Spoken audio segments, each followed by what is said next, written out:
नमस्ते, जय हिंद दोस्तों। आज की इस कहानी में आप सभी का स्वागत है। दोस्तों, अगर अभी तक आपने हमारा चैनल सब्सक्राइब नहीं किया है तो प्लीज़ सब्सक्राइब कर लीजिए। पंकज एक मध्यम वर्गीय परिवार से था जो मुंबई की एक सॉफ्टवेयर कंपनी में काम करता था। पंकज सुलझा हुआ, शांत स्वभाव और परिवार को सबसे ऊपर रखने वाला इंसान था। उसके लिए ज़िंदगी की सबसे बड़ी प्राथमिकता थी उसका परिवार। 2 साल पहले उसकी शादी हुई थी आरती से। आरती खूबसूरत, पढ़ी लिखी और तेज़ दिमाग की लड़की थी। उनकी मुलाकात एक सामाजिक कार्यक्रम के ज़रिए हुई थी। शुरू शुरू में दोनों के बीच खूब बातें होती थी।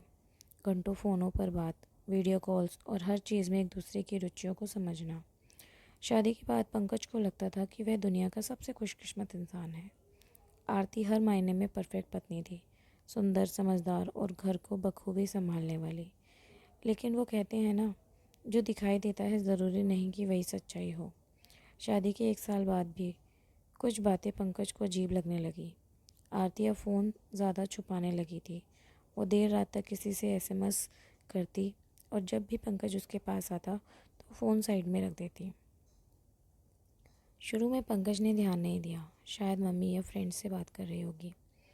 उसने खुद को समझाया। एक दिन ऑफिस से जल्दी लौटने पर उसने आरती को किसी से वीडियो कॉल पर देखा। उसकी आवाज़ धीमी थी और चेहरा कुछ ज़्यादा ही मुस्कुरा रहा था। जब पंकज ने कमरे में दाखिल हुआ तो उसने हड़बड़ी में कॉल काट दिया। किससे बात कर रही थी? पंकज ने सहजता से पूछा। पायल से, मेरी स्कूल की दोस्त है। वो शादी के लिए लड़का ढूंढ रही है, आरती ने जल्दी से जवाब दिया। पंकज ने दोबारा कुछ नहीं पूछा क्योंकि उसे अपनी बीवी पर भरोसा था। अगले दिन की सुबह पंकज मोबाइल चार्जर ढूंढ रहा था। आरती का फ़ोन चार्जिंग में लगा हुआ था और उस वक्त वो बाथरूम में थी। तभी फ़ोन पर एक नोटिफिकेशन आया, लव यू आरती। पंकज का दिल धड़कने लगा। भेजने वाले का नाम था राकेश, जो उसके ऑफिस में काम करता था। पंकज ने कांपते हाथों से चैट खोल ली। वहाँ पिछले कई महीनों की बातचीत थी, रोमांटिक मैसेजेस, वीडियोस और यहाँ तक कि होटल में मिलने की बातें। पंकज के सामने दुनिया बिखर गई। उसे यकीन नहीं हो रहा था कि जिस औरत को उसने दिल से चाहा, जिस पर उसने आँख बंद करके भरोसा किया, वो उसे इस तरह धोखा दे रही थी। उसने कुछ नहीं कहा, फ़ोन वापस रख दिया। अगले दिन पंकज ने आरती से कुछ नहीं कहा। वो शांत था लेकिन अंदर से काफ़ी गुस्से में था। उसने फैसला किया कि वो आरती को खुद मौका देगा सच बताने का। रात को उसने शांत लहजे में पूछा, आरती, क्या तुम मुझसे कुछ छुपा रही हो? आरती चौंकी, फिर मुस्कुराई। नहीं तो क्या हुआ? पंकज पूछता है।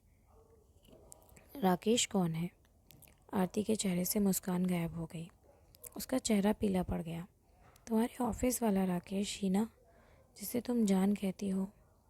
अब आरती की आंखों में आंसू आ गए, पर वो चुप रही। पंकज ने फिर से शांत आवाज़ में कहा, मैंने तुम्हें हमेशा सम्मान दिया, भरोसा किया, लेकिन तुमने मुझे क्या दिया?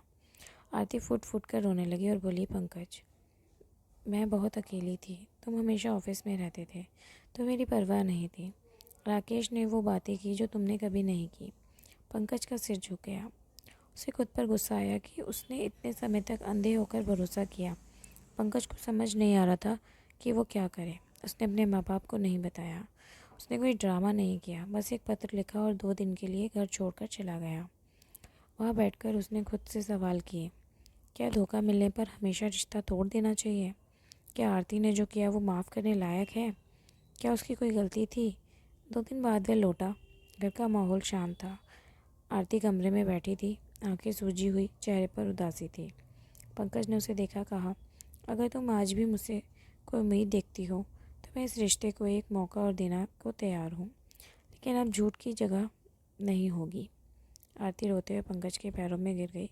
मुझे माफ़ कर दो पंकज, मैंने बहुत बड़ी गलती की। मैं दोबारा कभी तुम्हारा विश्वास नहीं तोड़ूंगी। आरती ने अपना नंबर बदल लिया, ऑफिस से इस्तीफा दे दिया और घर को ही फिर संभालना शुरू किया।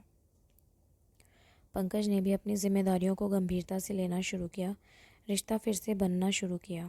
विश्वास फिर से स्थापित हुआ। आज 2 साल बाद जब कोई पंकज से पूछता है, क्या तुमने कभी अपनी बीवी पर भरोसा किया, तो वो मुस्कुरा कर कहता है, भरोसा जब टूटता है तो रिश्ता ख़त्म नहीं होता, वो एक इम्तिहान बन जाता है कि आप टूटे भरोसे को फिर से जोड़ने की हिम्मत रखते हैं।